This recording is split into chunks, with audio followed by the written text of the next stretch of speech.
Conta a lenda que dous amigos da Selva Negra, leñadores de profesión, decidiron pasar xuntos a noite boa. Por que non pasamos a noite boa xuntos?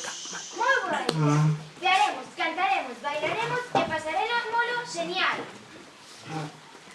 Como no inverno se fai moi cedo de noite, o amigo anfitrión pensou que sería boa idea iluminar o leto que había a preto da súa casa.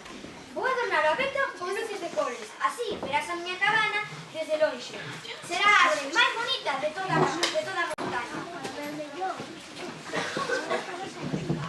O leñador adornou a árbore con fines de cores e con recortes bonitos que atopou na casa. Que ben me está quedando, colgareille moitas luces de cores. Así, o seu amigo, o día de noite boa, divisou a árbore desde o medio do bosque e serviu de Grazas ao abeto iluminado, o leñador chegou a tempo para criar o seu amigo. Por fin cheguei! Que árbore tan bonita! Iluminoume como a unha estrela nesta noite tan escura.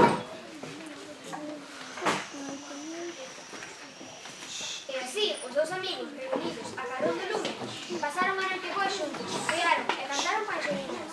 Navidad, Navidad, dulce Navidad. Conta a lenda que desde entón usamos as árbores de Nadal para iluminar o camiño das amistades e darlle a benvida nas nosas casas.